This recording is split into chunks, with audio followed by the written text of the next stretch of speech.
Hello students, welcome to S tech education. आज की video में डिस्कस करने जा रहे हैं ऑपरेटिंग सिस्टम का एक वेरी इंपॉर्टेंट टॉपिक जिसका नाम है क्रिटिकल सेक्शन प्रॉब्लम। स्टूडेंट्स, इस क्रिटिकल सेक्शन प्रॉब्लम को समझने के लिए हमें थोड़ा सा हल्का फुल्का सा दिमाग लगाना पड़ेगा, क्योंकि हमने कई बार सुना है कि क्रिटिकल सिचुएशन हो गई है, क्रिटिकल सेक्शन के अंदर हमारा प्रोसेस एंटर कर गया है। लेकिन स्टूडेंट्स, हमको ये नहीं पता कि क्रिटिकल सेक्शन का मतलब क्या होता है। इससे पहले कई सारी वीडियो में हमने बहुत सारी चीजें पढ़ी हैं, वो सारी की सारी चीजें हमने क्यों पढ़ी हैं वो चीजें आज क्लियर हो जाएंगी आपकी इस वीडियो के अंदर।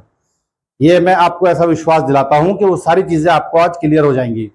देखिए, क्रिटिकल सेक्शन को समझने की कोशिश कीजिए पहले कि क्रिटिकल सेक्शन होता क्या है, उसके बाद में प्रॉब्लम पे आते हैं। जब हम ये समझ जाएंगे कि क्रिटिकल सेक्शन क्या होता है तो क्रिटिकल सेक्शन की प्रॉब्लम को भी हम आसानी से समझ सकते हैं।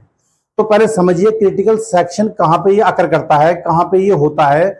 वो सेक्शन कहते हैं स्टूडेंट्स एक इस पार्ट को, और किसके पार्ट की हम बात कर रहे हैं, पार्ट को समझने की कोशिश कीजिएगा। देखिए, हमारी हार्ड डिस्क होती है, हार्ड डिस्क के ऊपर हमारे बहुत सारे सॉफ्टवेयर, बहुत सारे प्रोग्राम, बहुत सारे प्रोसेसेस, वो सारे के सारे जाकर के सेव होते हैं। ये आप अच्छी तरह से जानते हैं। इसके बाद देखिएगा, बहुत सारे प्रोसेसेस जब हम किसी प्रोग्राम को खोलते हैं, किसी प्रोसेस को रन करते हैं, या किसी प्रोग्राम को हम ओपन करते हैं डबल क्लिक करने के बाद में किसी भी आइकन के ऊपर, आइकन से मतलब यह है कि किसी भी सॉफ्टवेयर को जब हम खोलते हैं तो वो सारे सॉफ्टवेयर्स प्रोसेस की शक्ल में हमारे हार्ड डिस्क से उठ करके सीधे रैम के अंदर जाते हैं। ठीक है, और रैम के अंदर जाकर क्या करते हैं, वो फिर वहां से वो धीरे धीरे वन बाय वन करके रन होते हैं। ये ऑलरेडी हम लोग डिस्कस कर चुके हैं। अब क्रिटिकल सेक्शन का मतलब क्या होता है, एक प्रोसेस है जो प्रोसेस एग्जीक्यूट होने की कोशिश कर रहा है। और एग्जीक्यूट वो कब होता है, कोई भी प्रोसेस एग्जीक्यूट तब होता है जब उसको कुछ रिसोर्सेज चाहिए। बिना रिसोर्सेज के कोई भी प्रोसेस कंप्लीट एग्जीक्यूट नहीं होता है। और रिसोर्सेज के अंदर मैं ऑलरेडी आपको बता चुका हूं, कई सारी चीजें आती हैं, जिसमें हार्डवेयर के पार्ट्स भी आते हैं और सॉफ्टवेयर के पार्ट्स भी आते हैं। अब देखिएगा, मान लीजिएगा आपकी मेमोरी के अंदर एक प्रोग्राम पड़ा हुआ है, एक प्रोग्राम पड़ा हुआ है। देखिएगा बोर्ड पे, अब हम बोर्ड पे चलते हैं। जैसे मान लो ये हमारा प्रोग्राम है इन मेमोरी, हमारी मेमोरी के अंदर रैम के अंदर एक प्रोग्राम पड़ा हुआ है, और इस प्रोग्राम के अंदर हमने मान लो सी के अंदर कुछ कोड लिखा हुआ है। ठीक है, ध्यान समझिएगा। ये क्रिटिकल सेक्शन और क्रिटिकल सेक्शन प्रॉब्लम, ये दोनों चीजें आपके यहाँ समझ में आ जाएंगी, मैं आपको ऐसा विश्वास दिलाता हूं। एक मान लीजिए कोई प्रोग्राम हमने लिखा है, अभी मैंने प्रोग्राम को पूरा कंप्लीटली वैसे नहीं लिखा, समझाने के लिए मैंने आपको लिखा है। मान लीजिएगा इसके अंदर, प्रोग्राम के अंदर 8 इंस्ट्रक्शंस हैं। ठीक है ना, 8 इंस्ट्रक्शंस हैं। और मान लो हमारे पास में एक प्रोसेस P1 है और दूसरा प्रोसेस P2 मान लो, या प्रोसेस 1 या प्रोसेस 2। अब ये देखिएगा ध्यान से, यहां तक कोडिंग हुई।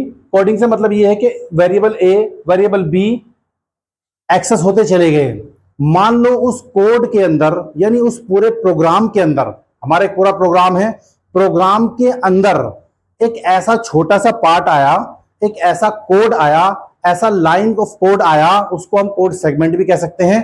कोड सेगमेंट का मतलब ही होता है कि छोटा सा पार्ट, बड़े प्रोग्राम का, बड़े सॉफ्टवेयर का छोटा सा पार्ट, जिसकी वजह से हमारा प्रोसेस P1 या प्रोसेस P2 या प्रोसेस 1 या प्रोसेस 2 उस रिसोर्स को, देखिए वहां पे उसको हम रिसोर्स बोलेंगे, जिसको वो एक्सेस करने की कोशिश कर रहा है। कैसे कर रहा है, मान लो यहां पर हमारे पास में एक वेरिएबल है a इज इक्वल्स टू 5। ठीक है ना, अब यहां तक तो कोई प्रॉब्लम हुई नहीं।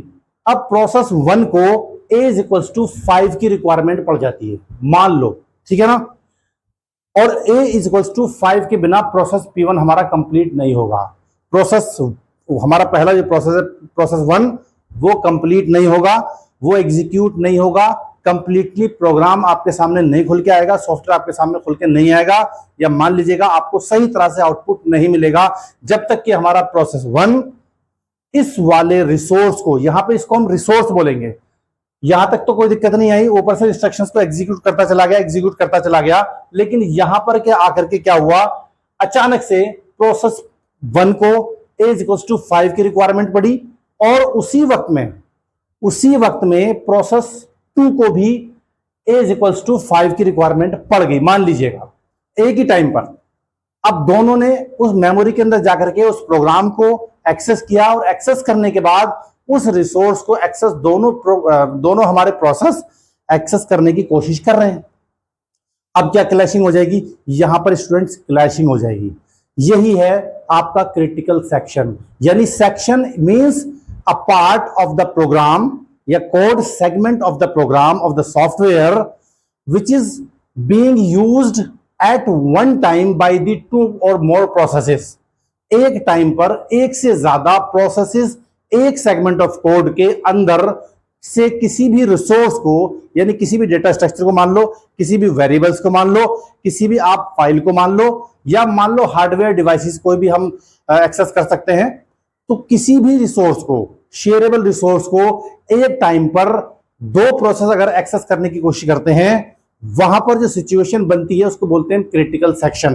क्रिटिकल सेक्शन का मतलब ये होता है कि वो प्लेस, वो जगह हमारे सॉफ्टवेयर के अंदर, हमारे प्रोग्राम के अंदर, उस प्रोग्राम में से दो से ज्यादा प्रोसेस या दो प्रोसेस एक टाइम पर एक्सेस करने की कोशिश कर रहे हैं। उस जगह को, उस कोड ऑफ सेगमेंट को, सेगमेंट ऑफ कोड को हम बोलते हैं क्रिटिकल सेक्शन। और जब एक्सेस करने की कोशिश करते हैं तो एक प्रॉब्लम क्रिएट होती है डेटा इनकंसिस्टेंसी की। डेटा इनकंसिस्टेंसी की प्रॉब्लम क्रिएट हो सकती है, डेटा लॉस हो सकता है, डेटा आपका इनकरेक्ट फॉर्म में आपको नहीं मिल सकता है। वहां पर जो प्रॉब्लम क्रिएट होती है उस प्रॉब्लम को बोलते हैं क्रिटिकल सेक्शन प्रॉब्लम। उम्मीद करता हूं कि चीजें आपकी समझ में आ रही होंगी। तो देखिएगा, प्रोसेस 1 प्रोसेस 2 क्या कर रहे हैं, प्रोग्राम है मेमोरी के अंदर इस शेयरेबल रिसोर्स को, इसको रिसोर्स मान लीजिएगा अभी आप, इस a=5 को एक ही टाइम पर दोनों प्रोसेस एक्सेस करने की कोशिश कर रहे हैं और बिना इसको एक्सेस किए हुए दोनों प्रोसेसेस का एग्जीक्यूशन कंप्लीट नहीं होगा। This is the critical section problem. अब हाउ टू सॉल्व इट, इसको सोल्व कैसे करें। दोनों प्रोसेस तो एक साथ उसको कर नहीं सकते हैं, अगर मान लो कर लिया तो डेटा इनकंसिस्टेंट समस्या आ सकती है, वहां पे आपका सॉल्यूशन में कुछ प्रॉब्लम हो सकती है, सही तरह से आपको डेटा इंटेग्रिटी की फॉर्म में, रिलायबिलिटी की फॉर्म में या स्टेबिलिटी की फॉर्म में आपको नहीं मिल सकता है। तो इसको सोल्व कैसे करें। सोल्व करने के लिए बेसिकली 4 टाइप की कंडीशंस हमारे पास में होती है। म्यूचुअल एक्सक्लूशन, 3 टाइप की कंडीशन होती है, mutual exclusion, progress and bounded waiting. अब इन तीनों को देख लीजिएगा, इनका मतलब क्या होता है। इन तीनों का भी हमें क्रिटिकल सेक्शन की प्रॉब्लम को सोल्व करते टाइम ध्यान रखना पड़ता है। म्यूचुअल एक्सक्लूशन ऑलरेडी मैं इस पर डिटेल में वीडियो बना चुका हूं कि म्यूचुअल एक्सक्लूशन का मतलब क्या होता है। वही ये चीजें हैं कि एक टाइम पर एक रिसोर्स को एक प्रोसेस ही एक्सेस कर सकता है। कैसे कर सकता है, उसकी टेक्निक्स, सीमाफोर्स, म्यूटेक्सिस मैं ऑलरेडी आपको बता चुका हूं। अगर म्यूचुअल एक्सक्लूशन को हम सोल्व कर लेते हैं तो हम इन सारी प्रॉब्लम्स का सॉल्यूशन निकाल सकते हैं। दूसरा, प्रोग्रेस का मतलब यह होता है कि अगर मान लो एक टाइम पर क्रिटिकल सेक्शन के अंदर कोई प्रोसेस किसी भी रिसोर्स को अगर एक्सेस नहीं कर रहा है तो दूसरे प्रोसेस को हम अलाउ कर देंगे कि भाई साहब आपके लिए जगह खाली है, आप दूसरा प्रोसेस उसको एक्सेस कर सकता है। यानी अगर एक टाइम पर कोई और प्रोसेस उसको एक्सेस नहीं कर रहा है तो हम जो वेटिंग टाइम के अंदर जो लगे हुए हैं, वेटिंग लाइन में जो प्रोसेस लगे हुए हैं, उसको हम अलाउ कर सकते हैं कि आप उसको ले सकते हो, आप उस प्रोसेस के जरिए से उस रिसोर्स को एक्सेस कर सकते हो। यानी हमको सीपीयू का आइडल टाइम भी, सीपीयू को आइडल ज्यादा नहीं बैठने देना है। नेक्स्ट देखिए, अब बाउंडेड वेटिंग की बात करते हैं। बाउंडेड वेटिंग का मतलब क्या होता है, बेसिकली इसको ध्यान समझिएगा। बाउंडेड वेटिंग का मतलब ये होता है कि जितने भी हमारे प्रोसेसेस उस क्रिटिकल सेक्शन के अंदर उस रिसोर्स को एक्सेस करने की कोशिश कर रहे हैं, उन सारे प्रोसेस को एक लिमिटेड वेटिंग टाइम दिया जाता है। लिमिटेड वेटिंग टाइम, इसका मतलब ये हुआ कि अगर हम उसको अनलिमिटेड वेटिंग टाइम दे देंगे तो वो काफी टाइम तक वेट करता चला जाएगा, उससे उसका वेटिंग टाइम बहुत ज्यादा बढ़ जाएगा। तो हम क्या करते हैं, वेटिंग लाइन में जो हमारे प्रोसेस लगे हुए हैं उस क्रिटिकल सेक्शन के अंदर उस रिसोर्स को एक्सेस करने के लिए हम हर एक प्रोसेस को क्या करते हैं, एक लिमिटेड वेटिंग टाइम देते हैं। जब उसका लिमिटेड वेटिंग टाइम खत्म हो जाता है तो हम उसको अलाउ करते हैं कि आपका टाइम खत्म हो चुका है, आप क्रिटिकल सेक्शन के अंदर जाओ और वहां से उस रिसोर्स को जिसकी जरूरत है आपको एग्जीक्यूशन पूरा करने के लिए वहां से एक्सेस कर सकते हो। इसका फायदा ये होता है कि सभी प्रोसेस को आसानी के साथ में उस रिसोर्स को एक्सेस करने का जल्दी मौका मिल जाता है। तो हम, इसका मतलब यही है कि हम उसको लिमिटेड उसको वेटिंग टाइम देते हैं। ऐसा नहीं कि उसको लॉन्ग टाइम दे दिया कि ठीक है, जब तक वो एक प्रोसेस ने उसको कंटेन किया हुआ है रिसोर्स को, और जब तक वो उसको छोड़ेगा नहीं आपको वेट करना पड़ेगा। ऐसा नहीं है। हम क्या करते हैं, हर प्रोसेस को थोड़ा थोड़ा लिमिटेड टाइम देते हैं ताकि उन प्रोसेस को ज्यादा वेट ना करना पड़े। स्टूडेंट्स, आशा करता हूं कि आपकी समझ में आ रही होंगी। इसके बाद में देखिएगा, जो हमारा क्रिटिकल सेक्शन है, उस क्रिटिकल सेक्शन का हमारा पूरा जो कोड होता है उसको हम बेसिकली 3 टाइप में उसको डिवाइड करते हैं। एंट्री पॉइंट, क्रिटिकल पॉइंट और आपका एग्जिट, या मान लीजिएगा एंट्री सेक्शन, क्रिटिकल सेक्शन और एग्जिट सेक्शन। मतलब एंट्री यहां से क्रिटिकल सेक्शन से पहला वाला जो हमारा पार्ट होता है उसके अंदर हमारा प्रोसेस एंटर करता है। अगर कोई दिक्कत नहीं आती है तो उसको एक्सेस करता रहता है सारे रिसोर्सेज को। उसके बाद क्रिटिकल सेक्शन, अगर समस्या आती है तो क्रिटिकल सेक्शन के अंदर एंट्री करता है और एग्जिट, और यूज करने के बाद में वो एग्जिट हो जाता है। आशा करता हूं कि basic concept critical section problem का बेसिक कॉन्सेप्ट आपकी समझ में आया होगा। इसके अलावा स्टूडेंट्स देखिएगा, Peterson algorithm, semaphores, mutex, these are the techniques. ये मैं ऑलरेडी आपको बता चुका हूं। इसमें से पीटरसन वाली एल्गोरिथम का वीडियो भी मैंने नहीं बनाया हुआ है। इसके आगे जो पीटरसन की एल्गोरिथम किस तरह से आपके क्रिटिकल सेक्शन प्रॉब्लम को सोल्व करने में आपकी हेल्प करती है या ऑपरेटिंग सिस्टम के अंदर ये काम करती है, ये हम डिटेल में आगे इसके बारे में पढ़ेंगे। आशा करता हूं कि बेसिक कॉन्सेप्ट आपकी समझ में चीजें आ गई होंगी।